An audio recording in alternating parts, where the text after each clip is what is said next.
dream always started the Please. same way. They have... Terminal C at They have my daughter. fluorescent lights humming overhead like dying insects. Rachel stood by the window sunset, bleeding orange and red across the tarmac, her carry-on at her feet, phone in her hand, checking his flight status for the third time in 10 minutes. Keith could see her from across the concourse, could see the way she tucked a strand of dark hair behind her ear, the nervous habit she'd never broken in 12 years of marriage.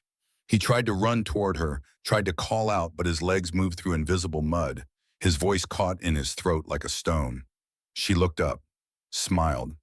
That smile that had saved him more times than any body armor, more times than any extraction team. The smile that told him he was home, he was safe, he was loved, despite everything he'd done in 17 countries, whose names she'd never been allowed to know. Then the terminal twisted. Walls became hospital corridors. Fluorescent lights became heart monitors. Rachel's smile flickered like a bulb about to die. The beeping started steady at first, then erratic. Her hand reached for his across white sheets, Please. but he couldn't move, They have... couldn't close They that have my funnel. daughter. The flatline scream cut through everything, a sound that had become the soundtrack to 3 years of nights. Keith Brennan woke at 2:11 in the morning, heart slamming against his ribs like it was trying to escape. Sweat soaked through his t-shirt. The sheets tangled around his legs felt like restraints. For 3 seconds, he didn't know where he was. Syria, Afghanistan. The hospital room where Rachel had died while he was 30,000 feet over the Atlantic, racing home too late. Then Holly's breathing reached him from across the hall. Soft, steady, real. The sound pulled him back to Portland, to the small house on Everett Street, with its leaky faucet and creaking floorboards. To the life he'd built from the wreckage. He sat up, pressed palms to his eyes. The nightmare fragments clung like cobwebs. Rachel at the airport, Rachel in the hospital bed. The doctors explaining that the drunk driver had run the red light at 60 miles per hour, that Rachel's car had crumpled like paper, that she'd held on Please. for 6 hours, They have... waiting for Keith to They have my arrive, daughter. waiting for him to make it home just one more time. He hadn't made it. The clock on his nightstand glowed 2:13. 4 hours until he had to wake Holly for school. 4 hours to pretend he was the father she deserved instead of the ghost of a man who'd traded 20 years of violence for a toolbox and a broken promise to never pick up a weapon again. Keith stood joints popping. 38 years old and his body felt 50. The insurgent's knife in Kabul had left him with a shoulder that ached before rain. The IED in Helmand had cracked 3 ribs that never quite healed right. Scars mapped his torso like a battlefield atlas, each one a memory he tried to bury under civilian clothes and Sunday morning pancakes. He walked to the window. Everett Street stretched empty under streetlights, houses dark Portland asleep. 3 years ago, he'd stood at another window in another city, looking out at the Mediterranean and wondering if Rachel would still recognize him when he came home, if Holly would remember him as anything other than the man in the photograph she kept by her bed. The questions had become pointless on a Tuesday in March when his commanding officer had found him in the team room, cleaning his weapons after a 40-hour op. The look on Commander Harris's face had told Keith everything before the words came out. There's been an accident. Your wife. We have a plane ready. Keith had made it to Portland General Hospital 20 minutes after Rachel died. 20 minutes too late to say goodbye, too late to tell her he was done, that this deployment was his last, that he'd finally chosen her and Holly over the teams.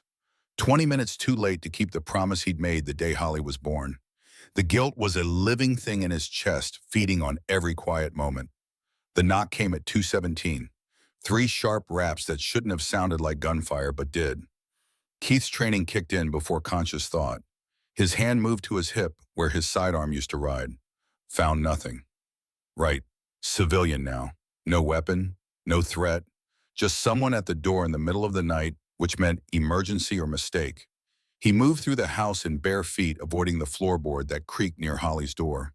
The nightlight in the bathroom cast Mickey Mouse shadows on the hallway wall. Holly's door was cracked open the way she liked it. Not quite closed, but not quite exposed. Keith paused, listened to her breathing. Still asleep. Still safe. The knocking came again. More urgent this time. Desperate. Keith reached the front door, hand on the knob, and stopped. Every instinct from 20 years of night rage screamed at him to assess before opening. Unknown hostile at your door at 0217 hours was never good news. He looked through the peephole.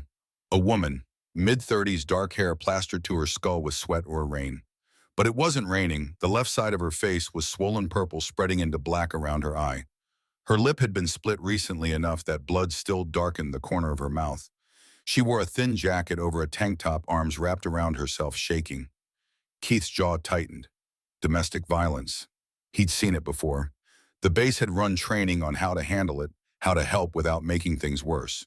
But those trainings always ended with, call the police, let the professionals handle it, don't get involved. The woman looked over her shoulder. The movement was pure prey animal checking for predators. Then she knocked again harder and pressed her face close to the door. Her words came out barely above a whisper, but Keith heard them through the wood. Please, I know you're there. I need help. They have my daughter. The words hit Keith like a fist. Daughter. He looked back toward Holly's room. Imagine someone taking her, hurting her, using her as leverage. The thought turned his blood to ice. He opened the door. The woman nearly collapsed against the frame. Up close, the damage was worse. The bruise around her eye was fresh, maybe an hour old. Capillaries had burst in the white of her eye, turning it red. Her lip wasn't just split, it was torn like someone had backhanded her with a ring. Her hands shook uncontrollably. Keith kept his body in the doorway, blocking entry, one foot braced against the inside frame. He'd learned the hard way that desperation made people unpredictable. The woman's eyes locked on his. They held a kind of terror Keith had only seen in war zones, the kind that came from knowing death was close and time was running out. Her voice cracked as the words tumbled out. I'm sorry. I'm so sorry for coming here. I saw your truck in the driveway, the veteran plates. I thought maybe you'd understand. Maybe you'd help when no one else will. Keith said nothing. His mind was already running threat assessment. Woman injured, claiming her child was in danger. Could be legitimate, could be a setup, could be bait to draw him out. Taliban had used women and children as lures. So had cartels. So had pretty much every enemy he'd ever faced. The woman seemed to read his hesitation. She pulled in a shaking breath and spoke faster. My name is Veronica Hayes. My daughter is Zoe. She's 9 years old. 2 days ago, men grabbed us outside our apartment, threw us in a van. They've been keeping us separated, moving us around. Tonight I got away when one of them got careless with the door lock. But Zoe is still there. She's still with them. She's so scared. Keith's training told him to shut the door. His father's instinct told him to listen.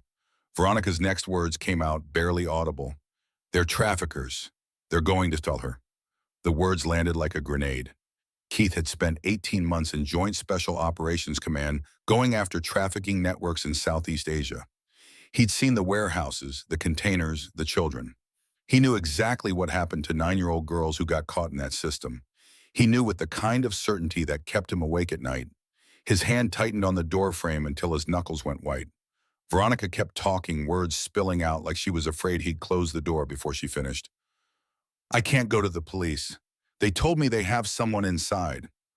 I don't know who. If I call 911, they'll know. They'll move her or kill her. I don't have anyone else. I've been walking for an hour trying to find help. Then I saw your truck, the Navy SEAL emblem on your window. I thought maybe you'd know what to do. Maybe you'd help me get her back. Keith felt something cold settle in his chest.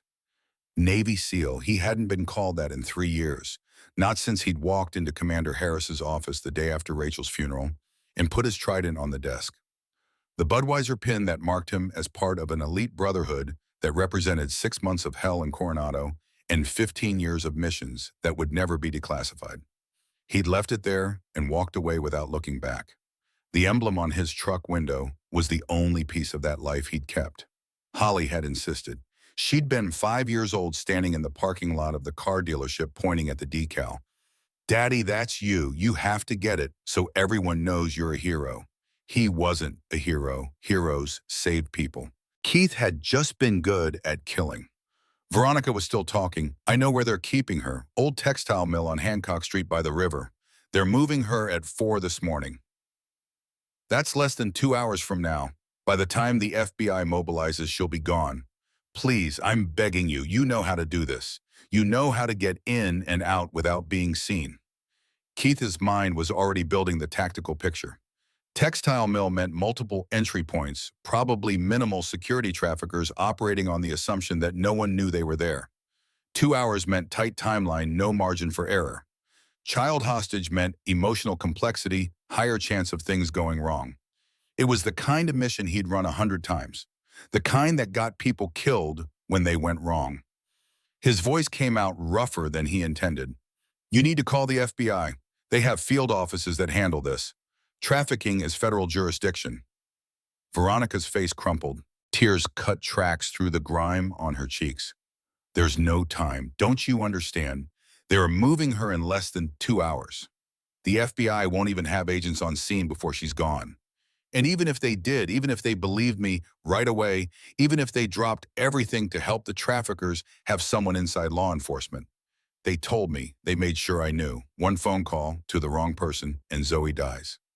Keith wanted to close the door, wanted to lock it and check on Holly and pretend this broken woman wasn't dragging violence back to his doorstep. He'd promised himself the day he buried Rachel that he was done. No more missions, no more killing, no more being the thing that Rachel had always feared lived inside him. Just pancakes on Sunday and helping with homework and fixing leaky pipes for $70 an hour. A simple life, a safe life. The kind of life where 8-year-old girls grew up knowing their father would always come home. Veronica reached into her jacket pocket. Keith's hand moved instinctively to a weapon that wasn't there, but she just pulled out a phone, unlocked it with shaking fingers and held it up. The screen showed a photo of a little girl with dark hair and serious eyes. She was smiling, but it was the kind of smile that didn't quite reach her eyes, the kind that came from a child who'd learned early that the world wasn't always safe. She wore a purple jacket and held a stuffed rabbit that had seen better days. Keith looked at the photo and saw Holly. Different hair color, different face, but the same age. The same vulnerable innocence that could be shattered so easily by men who saw children as commodities. Veronica's voice broke. That's Zoe. That's my baby. She's all I have. Her father died when she was 3. It's just been us. I work 2 jobs to keep us fed. I teach her to be careful, to not talk to strangers, to stay close to me. But it didn't matter. They grabbed us in broad daylight, right outside our building. Nobody stopped them. Nobody helped. Now she's in a container in that warehouse, and I'm standing on your doorstep begging a stranger to save her because I have nowhere else to turn. Keith's throat tightened. He thought about the day Holly was born, the way the nurse had placed her in his arms, and he'd felt something shift in his chest, some fundamental rewiring of priority. He'd been deployed when Rachel went into labor. Made it back 18 hours after delivery. Rachel had been exhausted and beautiful, and had looked at him with eyes that held both forgiveness and warning. You missed it. Don't miss the rest. He'd missed so much. First steps, first words. Birthdays spent on the other side of the world. Parent-teacher conferences attended by Rachel alone while Keith was in some compound in Kandahar or some village in Yemen or some nowhere place where men killed each other over things that stopped mattering the moment he held his daughter. Then Rachel died, and suddenly Keith had been there for everything. Every scraped knee, every nightmare, every morning and every night. He'd learned to braid hair and pack lunches and help with math homework. He'd learned to be present in ways he'd never managed when Rachel was alive. And now this woman was asking him to risk all of that, to risk leaving Holly orphaned, to risk becoming the weapon he'd locked away. But the alternative was letting a 9-year-old girl disappear into a system that would destroy her, letting Veronica face this alone, letting fear and self-preservation win. Keith looked at the photo one more time, tried to imagine walking away, going back to bed, waking up tomorrow and reading the news about a missing child and knowing he could have helped, knowing he'd chosen his own safety over a child's life. The thought made him sick. Veronica seemed to sense his hesitation. Her next words came out barely above a whisper, but they hit with the force of a battering ram. If it was your daughter, would you wait for the police? The question cut through everything. The answer was obvious, immediate, absolute. If someone took Holly, Keith would burn the world to get her back. He wouldn't wait for authorities or proper channels or anyone's permission. He'd do whatever it took, legal or not, moral or not, because she was his daughter, and that meant everything else was negotiable. Keith felt the last of his resistance crumble. He'd known from the moment Veronica said the word daughter that he was going to help. Everything else had just been him trying to talk himself out of what he already knew he had to do. He started to speak when a small voice cut through the darkness behind him. "Daddy." Keith's heart stopped. He turned. Holly stood in the hallway in her unicorn pajamas, the ones with purple horns and rainbow manes. Her hair was mussed from sleep, one side sticking up in a way that would have made Rachel laugh. She rubbed her eyes with small fists, looking confused and scared. The sight of her punched the air from Keith's lungs the way it always did. She looked so small, so breakable, so completely dependent on him to keep the world's ugliness away from her. Keith moved toward her, voice soft. "Hey, sweetheart, what are you doing up?" Holly looked past him to where Veronica stood in the doorway. Her eyes went wide. Even at 8 years old, Holly knew what violence looked like.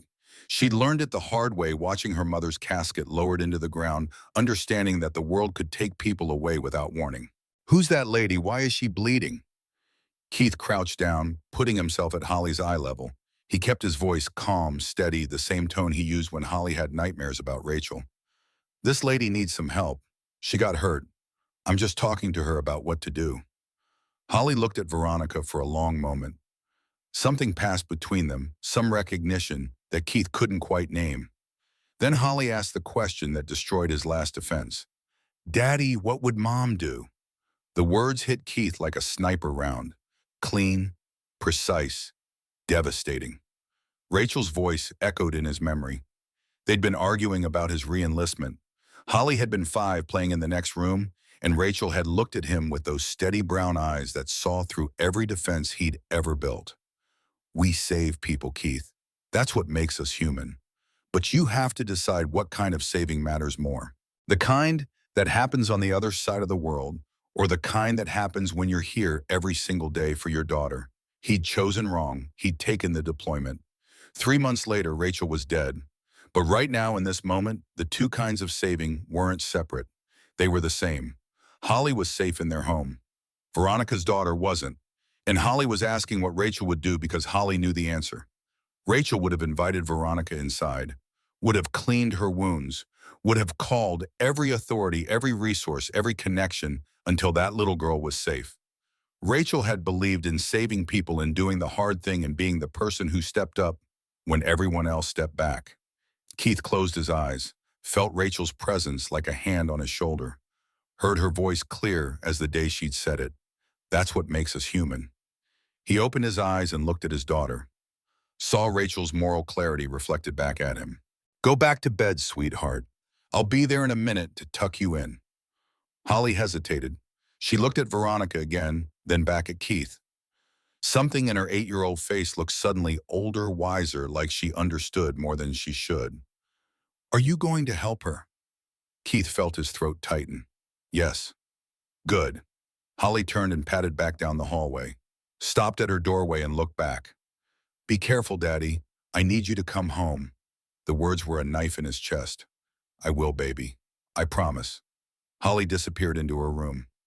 Keith heard the soft sound of her climbing back into bed, the rustle of covers. He stayed crouched in the hallway for a moment, letting the weight of what he was about to do settle over him. Then he stood and turned back to Veronica. His jaw was tight enough to ache. "How many men?" Veronica's eyes went wide with something between hope and disbelief. "You'll help." "How many? A 6 that I saw, maybe more." "They have guns. Pistols on their hips. I saw 2 with bigger weapons, the kind with straps." "Rifles." Keith's mind was already running calculations. 6 armed men minimum. Unknown layout. Hostage scenario with a child's life on the line. 2 hours until they moved her. It was a suicide mission if handled wrong. It was also exactly the kind of mission he'd trained 15 years to execute. "I need 10 minutes. Wait here." Keith didn't wait for a response. He walked back through the house past Holly's room, where he could hear her breathing, steadying back into sleep, into his bedroom. The closet smelled like cedar and old memories. He pushed aside winter coats until his hands found the lockbox in the back corner. 4 digits. Rachel's birthday. His fingers remembered the combination even though he had sworn never to open this box again. The Sig Sauer P26 sat in its foam cradle like a sleeping snake. Standard seal sidearm, 15-round magazine. Keith had carried this weapon through 17 countries. had fired it in anger more times than he could count, had cleaned it every night because his life depended on it functioning perfectly every single time. He lifted it. The weight was familiar, comfortable in a way that made him hate himself a little. His hands moved through the motions without conscious thought. Press check the chamber, verify it was empty, load a magazine. Chamber around. 15 plus 1. He found 3 more magazines in the box. 60 rounds total. Probably not enough. Definitely more than he wanted to use. The tactical vest was at the bottom of the closet. Black level 3, a soft armor with magazine pouches. Keith pulled it on over his t-shirt. It fit looser than it used to. He'd lost muscle mass, stopped the intense training regimen the teams required. His body had softened into civilian life, even as his skills stayed sharp through muscle memory. Beneath the vest, Keith found the photographs he'd been avoiding for 3 years. Rachel in her wedding dress, laughing at something he'd said. Rachel in the hospital, holding newborn Holly with an expression of pure love and exhaustion. Rachel at Holly's 5th birthday party, wearing a paper crown and chocolate frosting on her nose. Rachel alive. Rachel whole. Rachel never knowing that Keith would fail to protect her when it mattered most. He shoved the photos back into the box, forced the lid closed, sealed the memories away because if he let himself feel them right now, he'd never make it out the door. In the bathroom, Keith looked at himself in the mirror. The man staring back had Rachel's death carved into every line of his face. 3 years of grief and guilt and trying to be the father Holly deserved. But underneath that, the seal was still there. Cold, efficient, ready to do terrible things for reasons he told himself were right. He grabbed a black jacket to cover the vest and the gun, walked back to the front door where Veronica waited, hope and fear fighting for control of her expression. Keith's voice came out flat, mission-focused. "I'll get your daughter, but you need to do exactly what I tell you. Can you do that?" Veronica nodded so hard her whole body shook. "Give me your phone." She handed it over with trembling fingers. Keith pulled up her messages, found one from a number labeled Zoe, a text from 3 days ago. "Love you, Mom. See you after school." Keith typed, "Mom's friend is coming. Trust him." He sent it, then immediately deleted it from the sent folder. If the traffickers were monitoring the phone, they'd already seen it. But if they weren't, the deletion bought some security. If Veronica was telling the truth, they wouldn't be watching a 9-year-old's phone. If she was lying, Keith would know soon enough. "Layout of the warehouse. Tell me everything you remember." Veronica pulled in a shaking breath. Her words came faster now, more focused, like having a concrete plan was steadying her. Big open floor, maybe 100 feet by 100 feet. Metal shipping containers stacked in the center. They're using them like rooms, keeping people in them. Zoe's in the second row. Blue door. I memorized it. Blue door with a rust stain on the bottom right corner. Keith absorbed the information. Where are the men? Oh, no. Office on the west side. That's where most of them stay. They play cards, watch TV. I think they're bored. They don't expect anyone to come. Cameras. Front entrance has cameras. I saw monitors in the office. But the loading dock and back is blind. That's how I got out.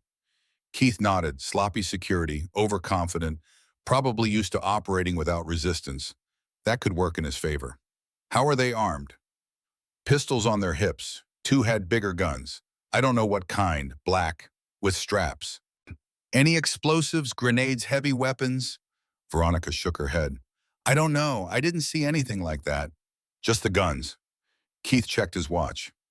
2:38 a.m., less than 90 minutes until the traffickers moved Zoe. Tight timeline, no room for error. You are going to drive me there, park 2 blocks away, then you are going to find a payphone and call 911. Tell them you heard gunshots at the textile mill on Hancock Street. Tell them officer needs assistance. That code gets immediate response. Veronica's face went pale. But you said not to call the police. You said they have someone inside. They do, but that doesn't mean police shouldn't come. We just need to control when and how. I'll be in and out before they arrive. The police response will force the traffickers to scatter. Makes it harder for them to regroup. Keith pulled on the jacket, zipped it up to hide the vest. Checked his watch again. We need to move now. Veronica stumbled toward an old Honda parked across the street. Keith followed every instinct, screaming that this was wrong. that he was making the same mistake he'd made in Syria, that he was choosing violence over being there for Holly.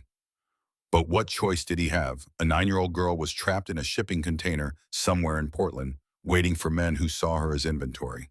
If Keith did nothing, he'd spend the rest of his life knowing he could have saved her, that he'd let another child lose what Holly had lost. That's what makes us human. They drove in silence through empty streets. Portland at night looked like a different city. Streetlights threw long shadows. The Willamette River reflected moon and bridge lights in patterns that looked almost peaceful. Keith rolled down the window, letting cold October air sharpen his focus. His right shoulder ached where the insurgent's knife had found him in Kabul. His ribs remembered the IED blast in Helmand. His hands knew exactly how to kill quickly and quietly. He'd spent 15 years becoming a weapon, 3 years trying to forget. Now he was remembering. Veronica drove poorly, hands shaking on the wheel, eyes darting to the rearview mirror every few seconds. Keith watched her carefully, looking for tells, inconsistencies, signs that this was something other than what she claimed. She seemed genuinely terrified, but Keith had seen good actors before. Taliban who could cry on command, informants who could lie through enhanced interrogation.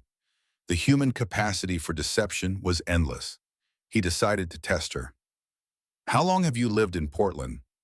Veronica glanced at him, surprised by the question. 3 years. We moved here after Zoe's father died. Wanted a fresh start. "Where'd you move from?" "Sacramento. That's where Zoe was born." Keith filed the information away.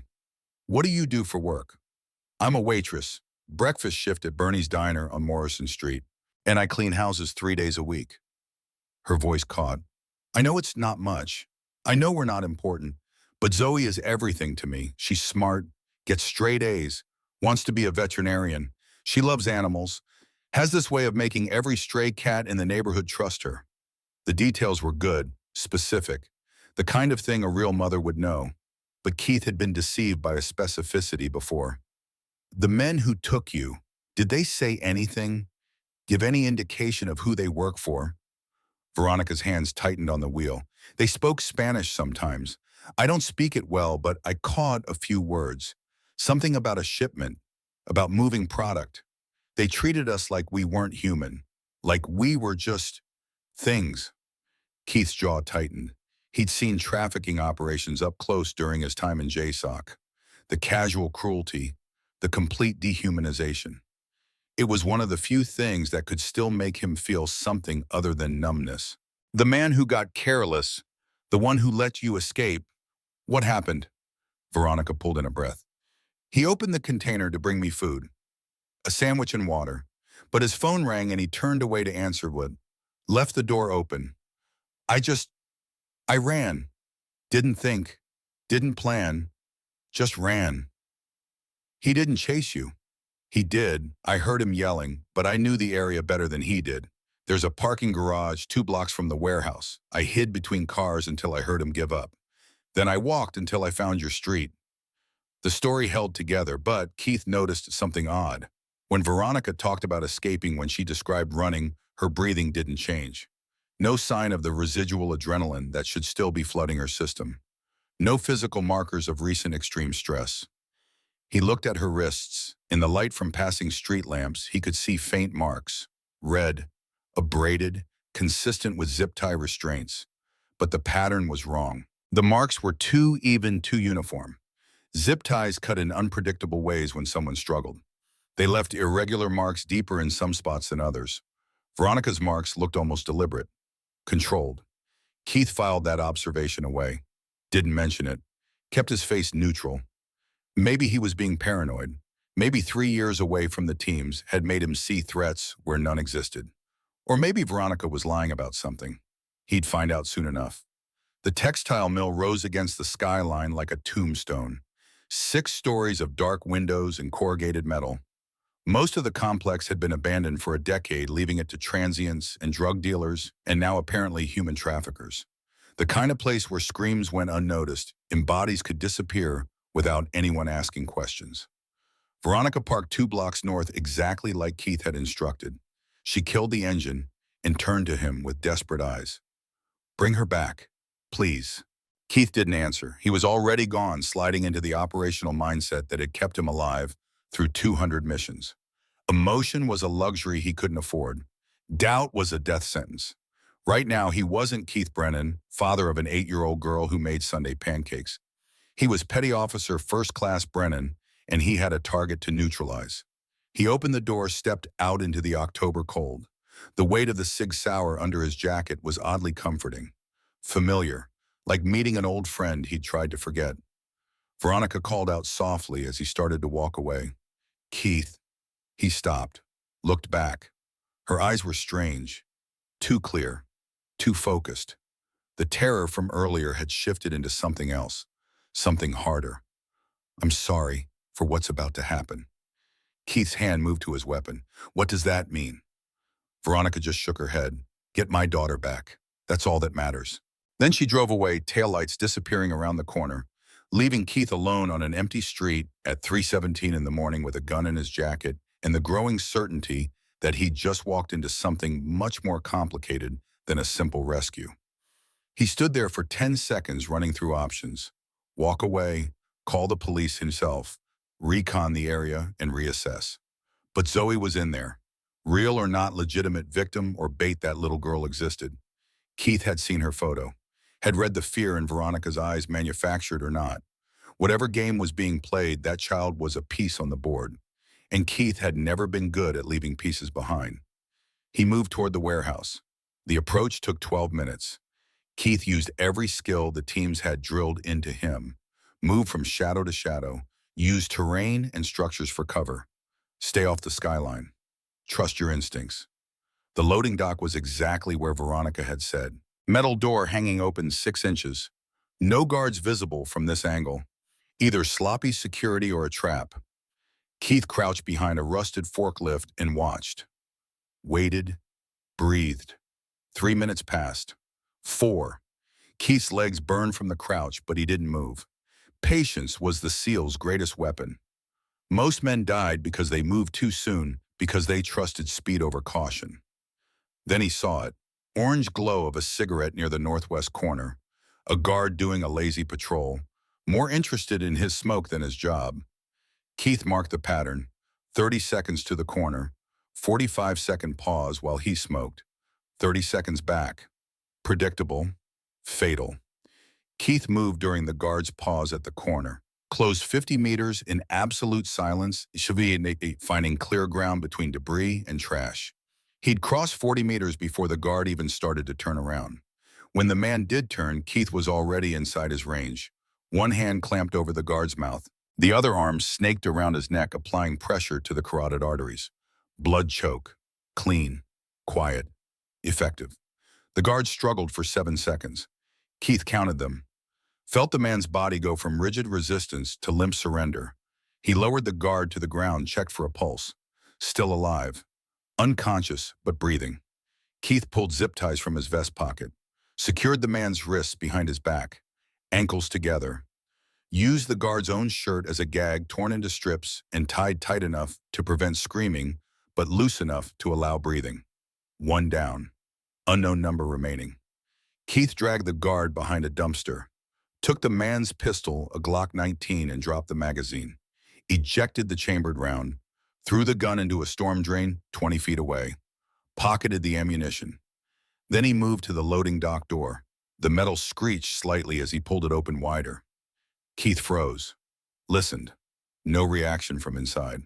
He slipped through the gap, let his eyes adjust to the deeper darkness. The warehouse floor opened up massive and empty, exactly like Veronica had described. Metal shipping containers stacked in the center like a maze.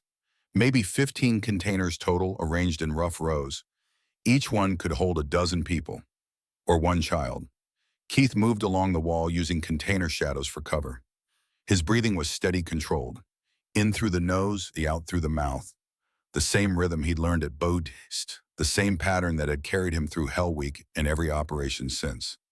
He could hear voices now, coming from the West Side office, just like Veronica had said. Male voices, laughing about something, and the sound made Keith's blood run cold. These men were trafficking children and they were laughing. He'd killed for less in the Middle East. Much less. The blue container was in the second row. 40 feet from the office. Keith approached low and fast, pressing his ear to the metal door. Listened. Nothing. No sound. No movement. The door was secured with a heavy padlock. Keith pulled the bolt cutters he'd grabbed from his big truck, positioned them carefully, and squeezed. The sound of shearing metal seemed impossibly loud in the silence. He froze, waited, counted to 30. No reaction from the office. The laughter continued, oblivious. Keith opened the door slowly, wincing at the scrape of metal on metal. The container was dark inside. He pulled his tactical flashlight, held it alongside his weapon, and thumbed it on. A small figure huddled in the far corner. Arms wrapped around knees. Dark hair. Purple jacket. Zoe. She looked up at him with eyes too old for a 9-year-old face. Eyes that had seen things no child should see. But she didn't scream. Didn't panic. Just watched him with the kind of wary assessment Keith had seen in rescued hostages before. Survivor's eyes. Keith kept his voice to a whisper. Zoe, your mom sent me. We need to go right now. Can you walk? The girl nodded slowly, stood on shaking legs. She was wearing the same clothes from the photo, purple jacket over jeans. But there were stains now, dirt and something darker. Her face was tear-streaked, but her eyes were sharp. Alert. This girl had been through hell, but she hadn't broken. Well, stay behind me. If I tell you to run, you run. Understand? Zoe nodded again. No questions, no hesitation. Just immediate compliance. Keith felt something crack in his chest. This was Holly's age. This was someone's daughter. Someone's entire world. He led her back along the path he'd taken, moving slow, careful. They were 20 feet from the loading dock when a door slammed somewhere behind them. The voices from the office suddenly changed. Sharp. Alert. Someone shouted in Spanish. Then English. The container's open. Keith pushed Zoe toward the loading dock. Go. Run to the street. Find the blue Honda 2 blocks north. Get in and lock the doors. Go now. Zoe ran, fast and quiet and smart enough not to look back. Keith turned toward the voices, pulled the Sig Sauer from his jacket. He didn't want to shoot, didn't want to become that person again. But men were spilling out of the office now, armed, angry, hunting.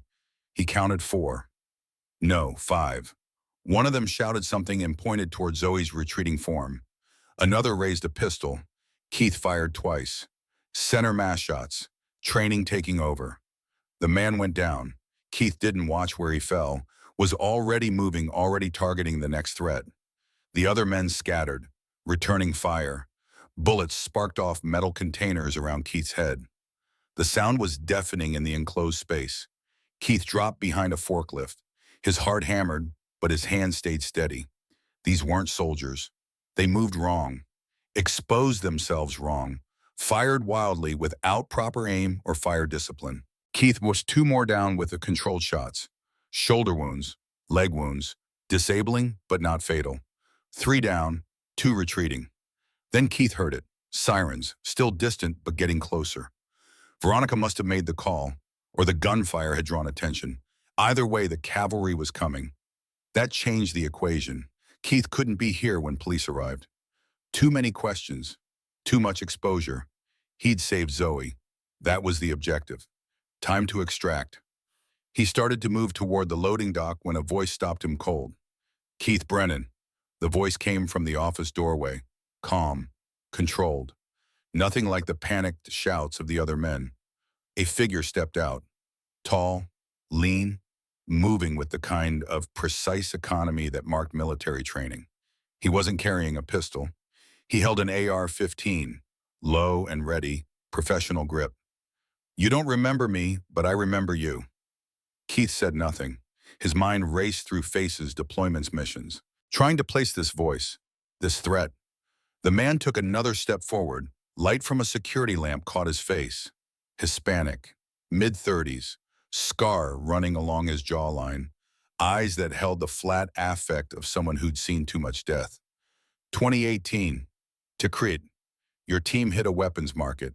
My brother was there. Wrong place, wrong time. You shot him in the street. The memory surfaced. Night raid, bad intelligence. Too many civilians in the kill zone. Keith's team had taken fire from a rooftop. He'd returned fire. Multiple targets engaged. A man had fallen in the street.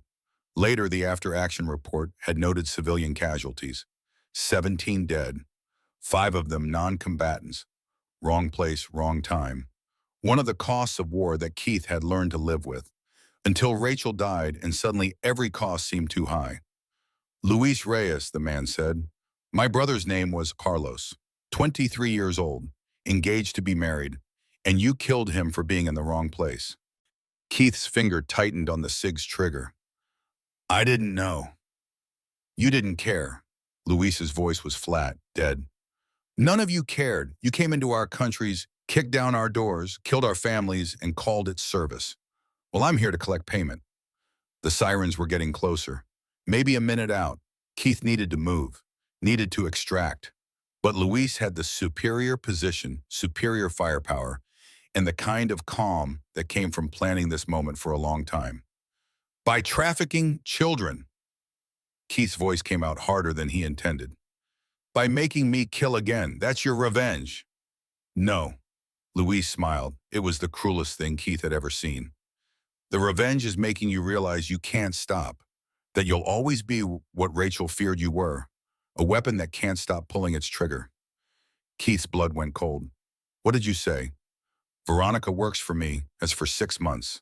Took us that long to find you. Another 3 months to set this up. Her daughter really is in that container. Was. You sent her running. Good job. But you're the real target, Keith. Always were.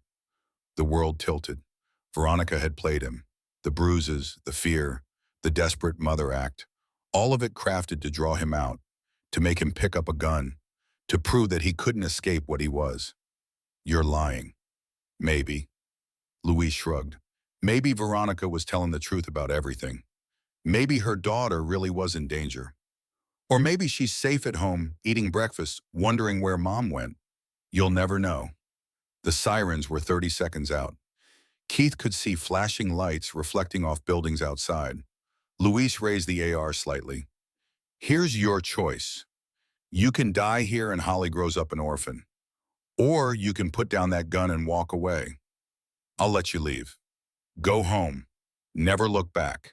All you have to do is leave Zoe behind. Let us collect her. Prove you care more about your kid than someone else's. Keith looked at the loading dock. Zoe was gone, hopefully in Veronica's car, hopefully safe. But Luis's words planted doubt. What if it was all a lie? What if Zoe was just another pawn, another layer of deception? What if Keith had just traded his soul for nothing? His hand tightened on the SIG. He thought about Holly asleep in her unicorn pajamas, about the promise he'd made to always come home, about Rachel's voice asking what kind of saving mattered more. The answer was supposed to be simple. His daughter. Always his daughter. But if he walked away now, if he left without knowing the truth, he'd become something worse than dead. He'd become the man who let a child suffer to save himself. The man Rachel would have been ashamed to know. The choice wasn't really a choice at all. I'm walking out, and Keith said slowly, and if Zoe isn't safe, I'm coming back. Luis's expression hardened. Wrong answer. Everything happened fast. Luis raised the AR. Keith dove left, firing as he moved. His first 2 shots went wide, adrenaline throwing his aim. Luis's rifle barked rounds, chewing into the concrete where Keith had been standing. Keith rolled behind a container, breathing hard. Pain flared in his right shoulder. Not a direct hit. Ricochet. Shrapnel. Blood warm and spreading. But he was alive. For now. The sirens were right outside. Blue and red lights flashed through windows. Keith heard car doors slamming, police radios crackling, authoritative voices shouting commands. Luis swore in Spanish, fired 3 more rounds at Keith's position, then retreated back toward the office. 30 seconds later, Keith heard an engine roar to life. A loading bay door in the north wall rolled open. Headlights swept across the warehouse as a van peeled out into the night. Gone. Keith waited until the sound faded. Then he stumbled toward the loading dock. His shoulders screamed with every movement. Blood soaked through his jacket. But he was alive. More importantly, Luis was gone. The confrontation was over. For now, police were coming through the front entrance. Keith could hear them clearing rooms, calling out locations, establishing perimeter. Professional. organized. He had maybe 90 seconds before they reached the warehouse floor. He slipped out the loading dock back into the October cold, moved away from the building using shadows and parked cars for cover. His shoulder was on fire, but he kept moving. Couldn't stop.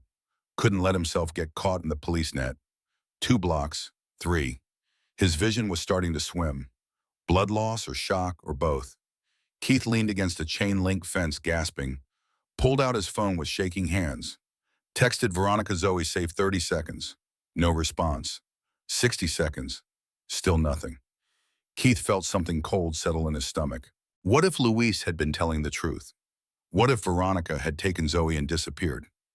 What if this whole thing had been exactly what Luis said? An elaborate trap with no real rescue, just Keith proving he couldn't escape what he was. His phone buzzed. One word. Yes. Keith stared at the text. Wanted to believe it. Wanted to trust that Zoe was safe, that Veronica was real, that he hadn't just thrown away everything for nothing. But doubt had taken root. Luis's words echoed in his head. You'll never know. Keith pushed off the fence, kept moving, made it back to his truck on muscle memory and willpower. The drive home was a blur of streetlights and pain. He parked in the driveway at 4:47 a.m. The sky was starting to lighten.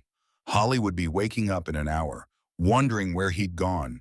He had to clean up, had to hide the damage, had to become her father again instead of the weapon he'd just proven he still was. Keith stumbled into the house, straight to the bathroom, locked the door, stripped off his jacket and shirt. The wound in his shoulder was ugly, jagged, deep enough to scar, but not deep enough to hit bone or major vessels. Lucky, he cleaned it with hydrogen peroxide that made him bite down on a towel to keep from screaming, bandaged it with gauze and medical tape, pulled on a clean shirt that would hide the damage. When he opened the bathroom door, Holly was standing in the hallway. Keith's heart stopped. Holly's voice was small, scared. Daddy, where did you go? Keith's throat tightened.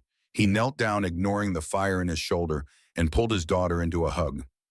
She felt so small against him, so precious, so completely unaware of how close she'd come to losing him. I had to help someone. The lady with the hurt face. Holly pulled back, looking at his face with those 2 wise eyes she'd inherited from Rachel. Did you break your promise? Keith thought about Luis, about the gun in his hand, about the men he'd shot and the violence he'd sworn to leave behind. Yeah, baby, I did. Holly was quiet for a long moment. Then she hugged him tighter and whispered, Mom would have wanted you to help her. I know she would. Keith closed his eyes, held his daughter, tried not to think about how close he'd come to making her an orphan, tried not to think about Luis's words or Veronica's strange goodbye or the doubt that was eating him alive. I'm sorry for leaving, for breaking the promise. Holly's voice was muffled against his chest. It's okay, Daddy. You came back. That's what matters. Keith held her until his shoulder couldn't take it anymore, until the pain forced him to let go. Then he walked Holly back to her room, tucked her in, sat on the edge of her bed until she fell back asleep. Morning light was filtering through the curtains when Keith finally stood. His shoulder throbbed. His mind raced with questions that had no answers. His hands remembered the weight of the Sig Sauer, the recoil, the moment when muscle memory had taken over and turned him back into the thing he'd tried to leave behind. He walked to his room, pulled the gun from his jacket, looked at it for a long moment.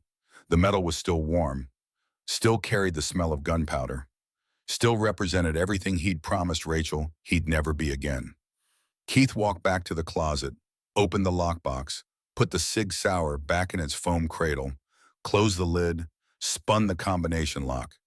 Then he walked to the kitchen and started making pancakes. Because that's what fathers did. They made breakfast, they showed up. They pretended the world was safe even when they knew it wasn't. Outside Portland woke up to Tuesday morning. Somewhere Luis Reyes was planning his next move.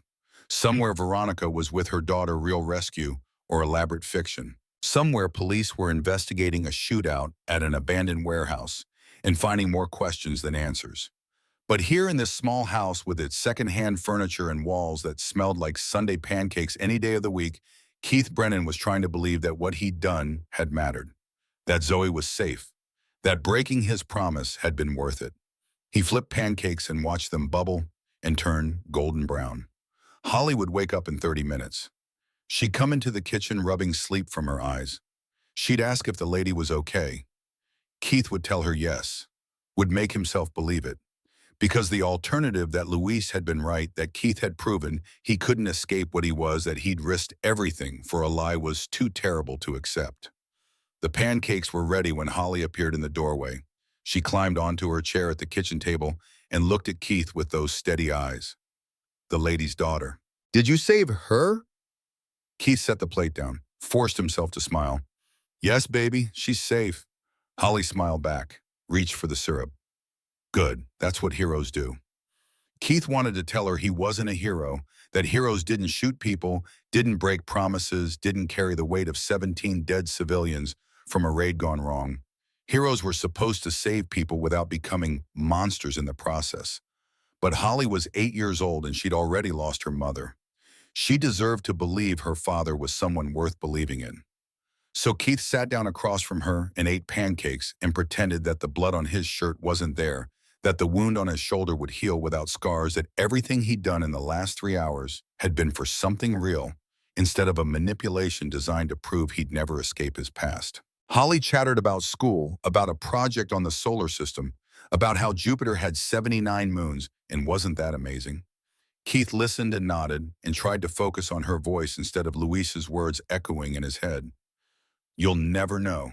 The wound took 11 days to stop bleeding through the bandages. Keith changed the dressing 3 times a day, locked in the bathroom while Holly ate breakfast or watched cartoons or did homework at the kitchen table. Each time he peeled back the gauze, he expected infection.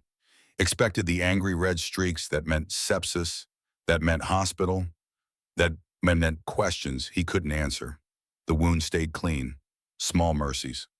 Holly asked about it once on day 3 when she'd walked into his room without knocking and caught him wincing as he pulled on a shirt. Her eyes had gone wide, focused on the white bandage stark against his skin. Keith had frozen. Waited for the questions. Waited for her to ask how he'd gotten hurt, why there was blood, what had really happened that night. Instead, Holly had walked over, stood on her tiptoes and kissed the bandage gently. Then she'd looked up at him with Rachel's eyes and whispered one word, brave. Then she'd left. Hadn't mentioned it again. Keith didn't know if that made him a good father or a terrible one. Teaching his 8-year-old daughter to accept violence without explanation. To see wounds and call them bravery instead of recognizing them for what they were, evidence of promises broken of the man he'd sworn never to be again. The news coverage started on day 2. Local stations picked it up first. Shooting at abandoned textile mill. 3 men wounded in custody. Police investigating gang-related activity. No mention of trafficking. No mention of a missing child. No mention of Keith Brennan or a desperate rescue in the small hours of morning. Keith watched every broadcast, read every article, searched for patterns for truth, for anything that would tell him whether Zoe had been real or just another layer in Luis's elaborate revenge. The wounded men weren't talking. According to one report, they'd lawyered up, immediately refused to cooperate with investigators. 2 were deported within a week, immigration violations that conveniently removed them from the equation. The 3rd disappeared from county lockup on day 8, released on a technicality that made Keith's skin crawl. Someone had reach, someone had power, someone was cleaning up loose ends. Keith started carrying the Sig Sauer again. Not openly, not the way he had that night, but close. Holstered at the small of his back, hidden under loose shirts and jackets. He told himself it was temporary. Just until he knew whether Luis was done playing games. He told himself a lot of things that felt like lies. Work became mechanical. Keith showed up to job sites, fixed leaking pipes, replaced water heaters, charged $70 an hour, and barely heard the words coming out of his own mouth. Customers noticed. Mrs. Chen on Hawthorne asked if he was feeling all right, said he looked tired, offered him tea he didn't drink. Mr. Rodriguez on Division asked point blank if Keith was in some kind of trouble, said he had a cousin who was a lawyer if Keith needed help. Keith thanked them, declined, finished the jobs, went home. Holly noticed too. She'd gotten quiet, watchful the way children do when they sense instability in their foundation. She didn't ask about the lady anymore. Didn't ask why Keith kept checking his phone, why he stood at the window some nights, staring out at the empty street, why he jumped slightly when the mail carrier knocked at noon. But her nightmares came back, the ones she'd had right after Rachel died. Keith would wake to her crying, would go to her room and hold her while she sobbed about monsters and losing people and being alone. He'd stroke her hair and promise he wasn't going anywhere, promise she was safe, promise lies that tasted like ash. Because the truth was, Keith didn't know if they were safe, didn't know if Luis was finished, didn't know if helping Veronica had been the right choice or the biggest mistake of his life. The uncertainty was acid eating through his chest. On day 14, Keith finally broke down and called a number he'd sworn never to use again. Commander Harris, his old CO, the man who'd tried to talk Keith out of leaving the teams, who'd kept the Trident on his desk for 6 months, hoping Keith would come back for it. Harris answered on the third ring, voice gravelly suspicious. Brennan, that you? Keith's throat was tight. Yeah, it's me. Silence. Then, you calling to come back? Because the answer's still yes. We could use you. Always could. No, I need information. Trafficking network operating out of Portland. Textile mill on Hancock Street. There was a raid 2 weeks ago. 3 men wounded. I need to know if it was legitimate, if there was really a child involved. More silence. Keith could practically hear Harris's mind working, connecting dots, reading between lines. You involved in that? Does it matter? It does if you're calling me. Harris's voice shifted, became harder, more official. What aren't you telling me? Keith closed his eyes, pressed his forehead against the kitchen wall. Holly was at school. The house was empty except for ghosts. I helped someone, or I thought I did. Now I don't know if it was real or if I got played. I need to know the truth. Harris was quiet for a long time. When he spoke again, his voice was careful. Brennan, if you're mixed up in something, you need to come in. Let us help. Don't try to handle this alone. I'm not mixed up in anything. I'm just asking if you can find out whether a 9-year-old girl named Zoe Hayes was reported missing around October 20th. Portland area, that's all. And if she wasn't, Keith didn't have an answer for that. Harris sighed. I'll make some calls. But Keith, if this comes back dirty, if you did something that's going to blow back on you, you call me immediately. Understand? Don't be stupid. Don't try to be a hero. I'm not a hero. Never was. That's not what your service record says. Keith hung up before Harris could say anything else. Stood in the kitchen, staring at his phone, wondering if he'd just made everything worse. Wondering if making that call had put Harris in danger, had given Luis another target, had started a chain reaction he couldn't stop. Wondering if paranoia was eating his brain or if the threat was real. The answer came that night. Keith was making dinner pasta with jarred sauce because his cooking skills hadn't improved beyond breakfast food when Holly called from the living room. Daddy, there's a car outside. Keith's hand went to the cig at his back. Pure instinct. He forced himself to slow down, to breathe, to walk calmly to the window instead of running. A blue sedan sat at the curb, engine running, windows tinted, no plates visible from this angle. Keith's heart hammered. He positioned himself between Holly and the window, kept his voice level. Go to your room, baby. Lock the door. Don't come out until I tell you. Holly's eyes went wide. Daddy. Now, Holly, she ran. Keith heard her door slam, heard the lock click. Good girl, smart girl, Rachel's daughter. Keith pulled the cig, checked the chamber, moved to the front door. Every lesson from 20 years of training flooding back. Unknown vehicle, unknown occupants, unknown threat level. Assume hostile until proven otherwise. The car door opened. Veronica stepped out. Keith's finger moved off the trigger. Barely. She looked different. Clean, hair pulled back, no bruises, jeans and a sweatshirt that said Portland State across the front. Normal. Almost believable as the desperate mother from 2 weeks ago. Almost. Then the back door opened and Zoe climbed out. Purple jacket, dark hair, holding a piece of paper in both hands like it was precious. Keith's throat closed. Zoe was real. She existed. She was here, which meant everything else might be real too, or might be the next layer of Luis's game. Veronica approached slowly, hands visible, movements careful. She stopped at the bottom of the porch steps. Zoe stood half hidden behind her mother, peeking around at Keith with those 2 old eyes. Keith kept the cig behind his back, kept his voice flat. What are you doing here? Veronica flinched at his tone. I came to say thank you and to explain. And explain what? How you lied, how you worked at it for Luis, how you used your daughter as bait to manipulate me into becoming a killer again. Veronica's face crumpled. It wasn't like that. Not completely. Luis did take Zoe. He did threaten to kill her. Everything I told you about being grabbed about the warehouse, about them moving her at 4 a.m., that was all true. But, but he also told me to bring you specifically, said if I didn't convince you to come, he'd kill Zoe anyway. He gave me the bruises himself, told me exactly what to say, coached me for 3 days on how to make you believe me. Keith's jaw tightened. Why? Why did Luis want me there? He said you killed his brother, said you needed to understand what it felt like to lose someone, to be helpless. He thought watching you choose between saving Zoe and protecting yourself would break something in you, prove you were still the weapon you used to be. And you went along with it. He had my daughter. Veronica's voice broke. What would you have done if someone had Holly and told you to lie, to manipulate, to become something you hated? Would you have said no? Keith didn't answer because he knew the truth. He would have done anything, become anyone, destroyed whatever needed destroying to get Holly back. That's what Luis had counted on. That's what made the whole thing work.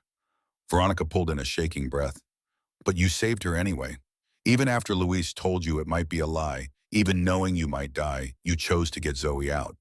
You didn't abandon her. That's not something I can walk away from without saying thank you.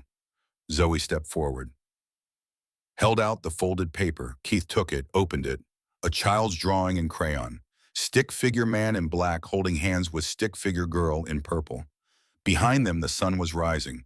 Above it, in careful block letters, thank you for saving me.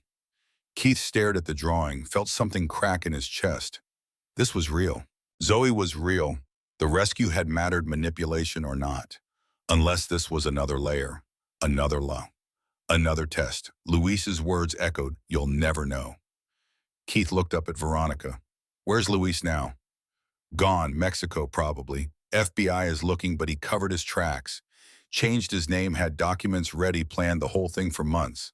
He's smart, careful. He'll come back. Maybe. Veronica's eyes were steady now. But we won't be here. My sister's in Denver, taking us in, new VU names, fresh at start.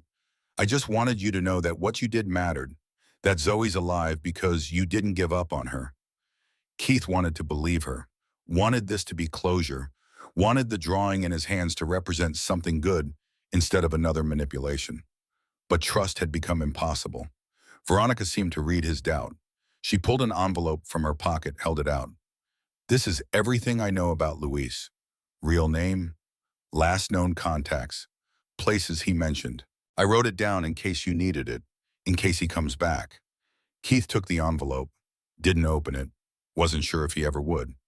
Veronica looked at him for a long moment. Then she took Zoe's hand and walked back to the sedan.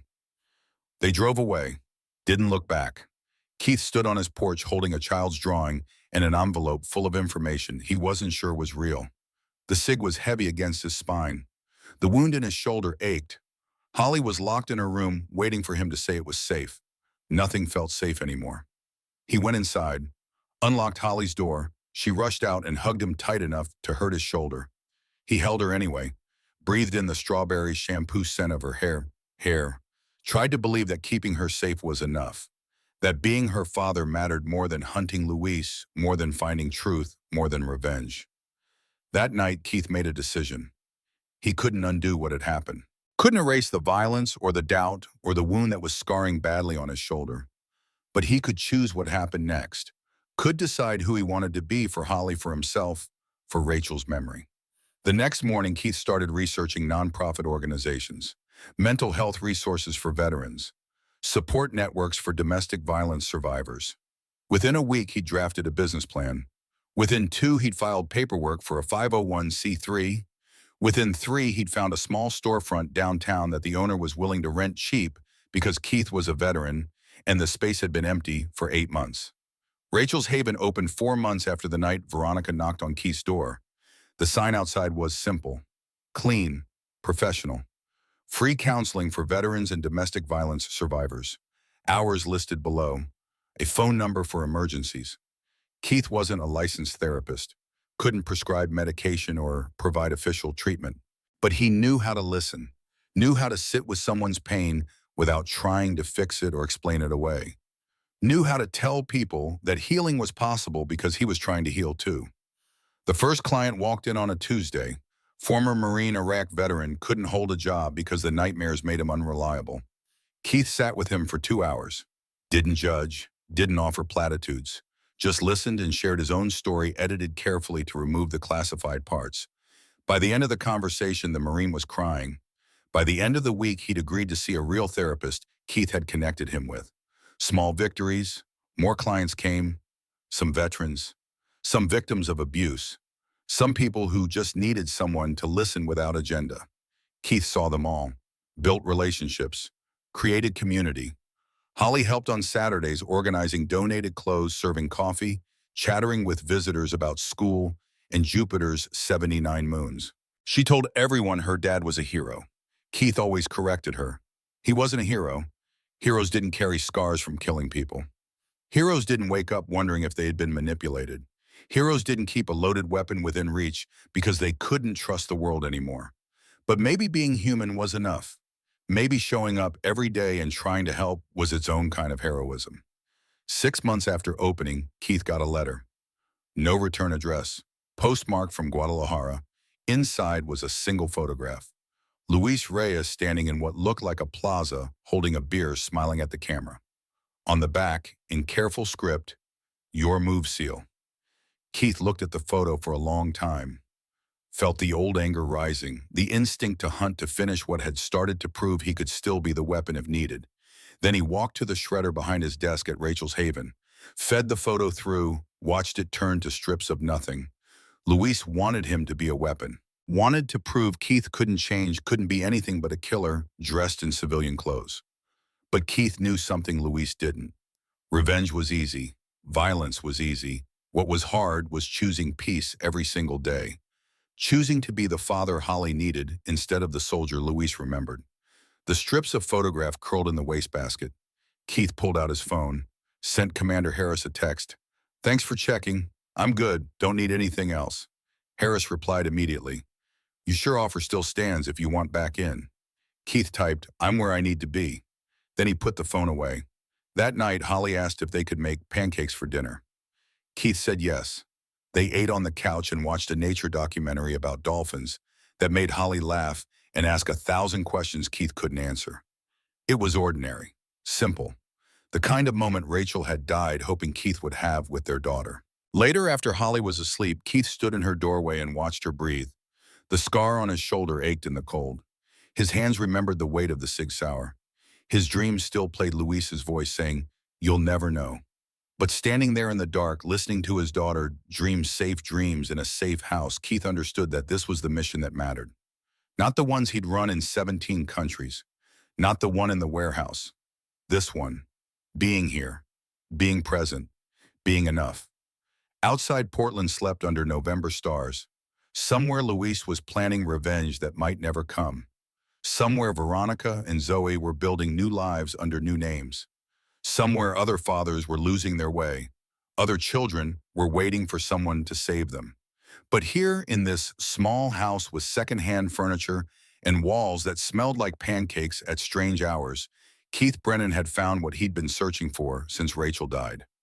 Not redemption, not forgiveness, just the simple, brutal, beautiful work of being human, of choosing again and again to be the man his daughter needed, the man Rachel had believed he could be. The guns stayed locked in the closet, the past stayed buried where it belonged, and Keith stayed here in the present building a future one small choice at a time. Because that's what saving people really meant.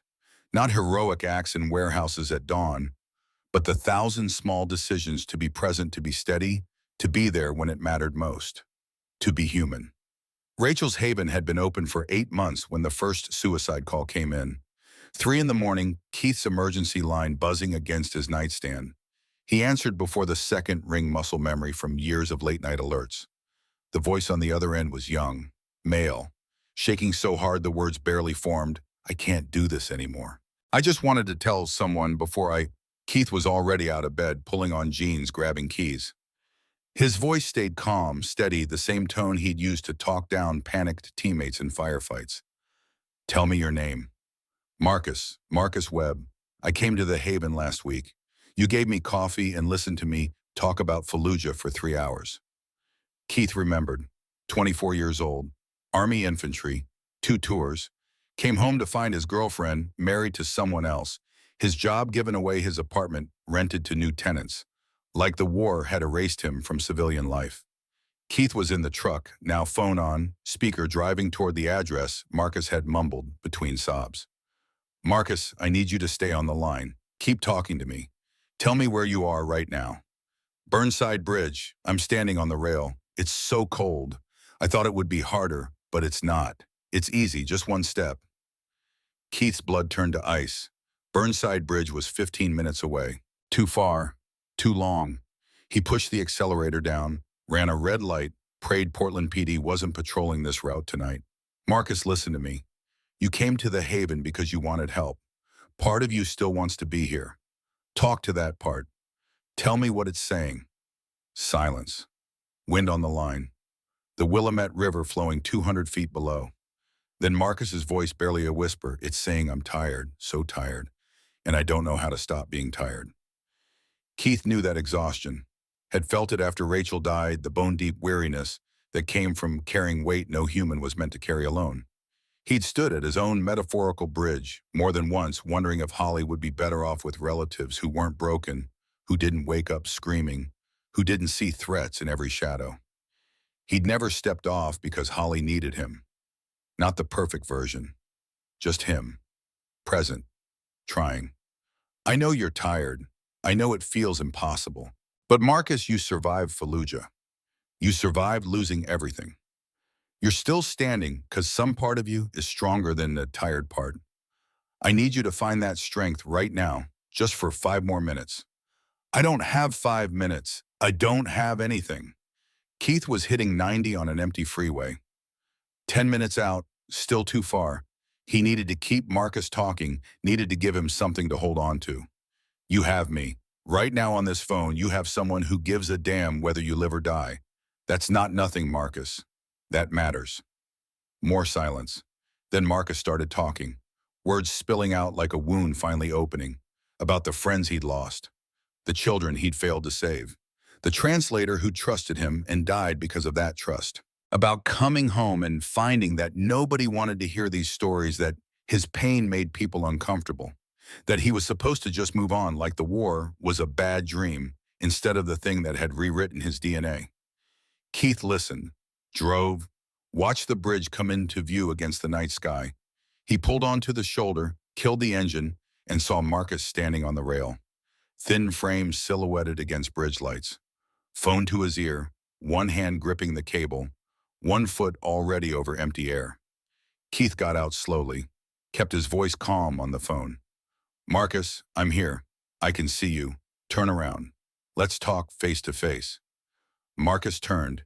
Even from 30 feet away, Keith could see the tears, the resignation, the absolute certainty that this was the only way out. Keith started walking, kept talking. I'm coming towards you, not to grab you, not to force anything, just to stand with you, because that's what we do. We stand with each other when it gets dark. He reached the rail, stood next to Marcus but didn't touch him, didn't make sudden moves. Just existed in the same space, 2 men on a bridge at 3 in the morning, both of them intimate with the weight of staying alive. Marcus's voice was raw. Why do you care? You don't even know me. Keith thought about Veronica, about Zoe, about the choice he'd made that night to become the weapon one more time, about the months since then trying to figure out what saving people actually meant. I know enough. I know you're hurting. I know you served. I know you came to the Haven looking for help because dying is easier than living, but you chose to live anyway. That takes courage most people will never understand. I'm not brave, I'm a coward. That's why I'm up here. Brave people feel fear and do the hard thing anyway. You're still breathing. That's the hardest thing. Every morning you wake up and choose to keep going, that's bravery. Keith gestured at the drop. This is the easy way out. You're better than easy. Marcus looked at him, really looked, and Keith saw the moment something shifted. Not fixed, not healed, just shifted enough to create doubt about the jump. What if it doesn't get better? What if I'm broken forever? Keith thought about Rachel, about the nightmares that still woke him, about the scar on his shoulder that would never fully fade, about learning to live with pieces missing, with damage that couldn't be repaired, only managed. Then you learn to live broken. You find people who understand broken. You build a life that works even when you're not whole. It's not the life you planned, but it's still a life. And Marcus, I promise you, there are people who want you in theirs. Keith held out his hand, not demanding, not forcing, just offering. Marcus stared at that hand for 30 seconds that felt like 30 years. Then he took it. Keith pulled him back over the rail away from the edge onto solid ground. They sat on the bridge shoulder as dawn started to break. Marcus cried. Keith called the crisis team he'd built relationships with, waited until professionals arrived, made sure Marcus wasn't going to be alone. When Keith finally drove home, the sun was fully up. Holly was eating cereal at the kitchen table, already dressed for school. She looked at him with questions in her eyes but didn't ask them, just came over and hugged him tight. Keith held her and thought about Marcus, about how close the margin was between living and dying, about how saving people wasn't dramatic rescues in warehouses. It was showing up at 3 a.m. It was standing on bridges. It was being present in the moments when someone needed proof that their life mattered. That's what Rachel had meant. That's what Keith was finally starting to understand. Marcus came back to the Haven 3 days later, checked himself into inpatient treatment, started medication, found a therapist who specialized in combat trauma. 6 weeks later, he was working part-time at a bookstore and attending group sessions twice a week. Small victories, the only kind that mattered. Word spread about the Haven. More veterans came, more survivors of violence, more people carrying weight they couldn't name. Keith hired 2 part-time counselors using money from his Navy pension and donations from people who'd been helped. The storefront stayed modest, but the impact grew. Then Zoe started visiting. First time was in December, 9 months after the warehouse. Veronica called ahead, asked if it was okay. Keith said yes before he thought about whether it was smart or safe or opening old wounds. Zoe walked into the Haven on a Saturday morning when Holly was organizing the clothing donations. The 2 girls saw each other and something electric happened. Recognition, understanding, the unspoken knowledge that both had fathers who'd been willing to die for them. They disappeared into the back room, emerged an hour later with drawings they'd made together. Fantastic worlds where girls rode dragons and fought monsters and always won. Where fathers came home, where mothers stayed alive. After that, Zoe and Veronica visited once a month, sometimes more. Veronica helped with intake, used her experience to connect with domestic violence survivors in ways Keith never could. Zoe and Holly became something like sisters bonded by trauma they were too young to articulate, but old enough to recognize in each other. Keith watched them play and thought about Luis, about the photograph he'd shredded, about revenge that would never satisfy, that would only create more orphans, more broken families, more children, drawing pictures of the safety they deserved but rarely found. Luis had wanted Keith to prove he was still a weapon. Instead, Keith had built something that disarmed people, that made them whole, that saved lives without taking any. He wondered if Luis knew. If Luis was watching from Mexico, seeing the Haven grow, recognizing that his revenge had backfired, that Keith had taken the worst night of his civilian life and transformed it into something that mattered. Or maybe Luis didn't care. Maybe revenge was its own reward regardless of outcome. Keith decided it didn't matter. Luis was part of the past. The Haven was present. Holly and Zoe laughing in the back room was future. That's where Keith chose to live. January brought a woman named Sarah, mid-40s, professionally dressed, wedding ring still on her finger. She sat in Keith's office and said nothing for 20 minutes, just stared at her hands, at the ring, at the future she'd thought she was building before her husband's first backhand taught her that love and violence could coexist. Keith didn't push, didn't ask questions, just sat with her in the silence. Finally, Sarah spoke. Everyone says just leave, like it's simple. Like you can walk away from 15 years and 2 kids and a mortgage without destroying everything. Keith had heard this before.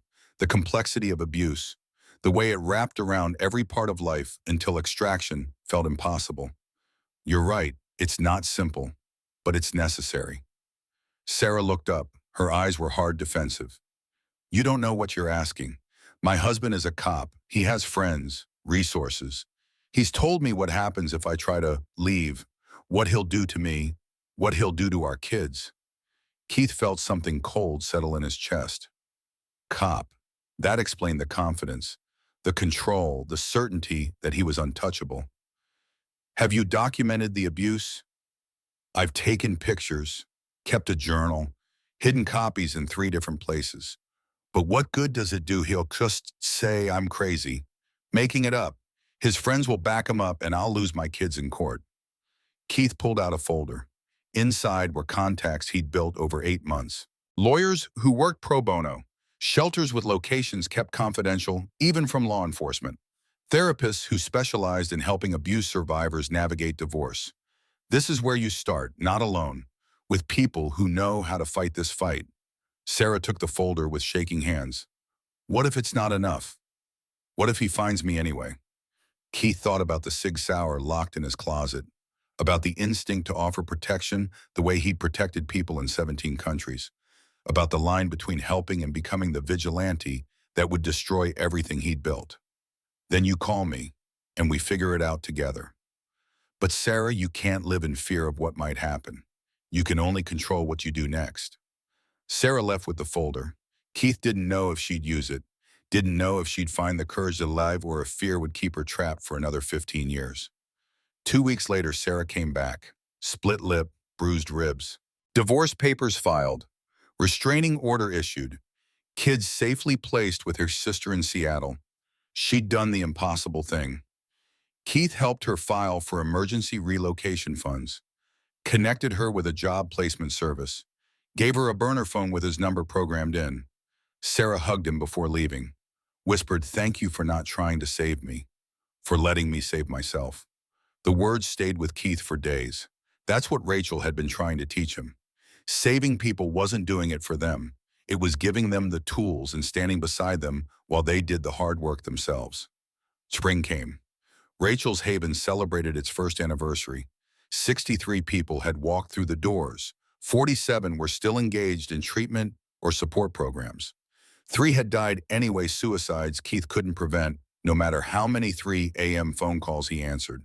Those 3 haunted him. But 47 were alive. 47 had found something worth staying for. Holly organized the anniversary event, cupcakes and coffee and testimonials from people whose lives had changed. Marcus spoke about the bridge, about choosing to step back, about the bookstore job that had turned into assistant manager. Sarah talked about her kids in Seattle, about sleeping without fear, about remembering what it felt like to be human. Keith listened and felt Rachel's presence so strongly it hurt. She would have loved this, would have stood beside him, welcoming broken people and helping them stitch themselves back together.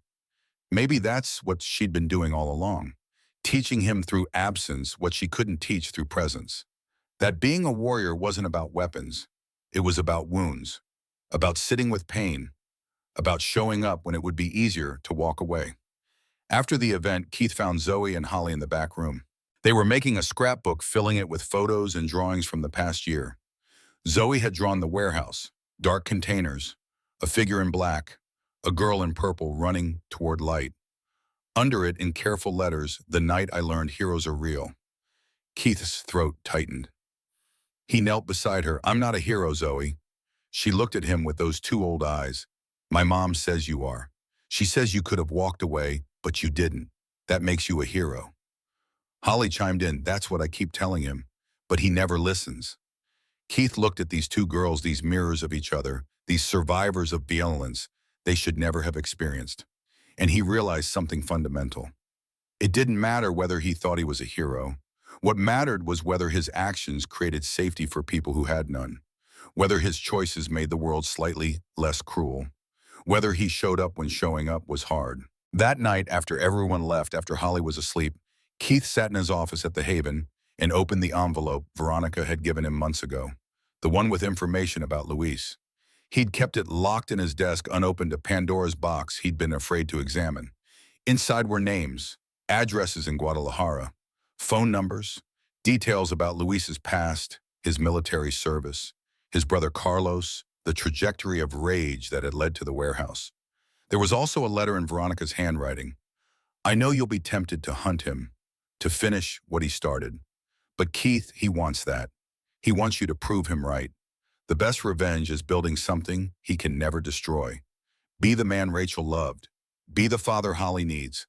Let Luis rot in his anger while you live in your peace. Keith read the letter 3 times. Then he fed the entire envelope through the shredder. Names, address, phone numbers, everything. Watched it turn to confetti. Luis was the past.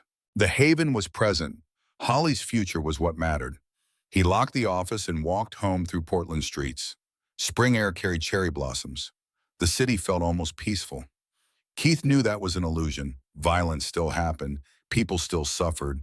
His work would never be finished.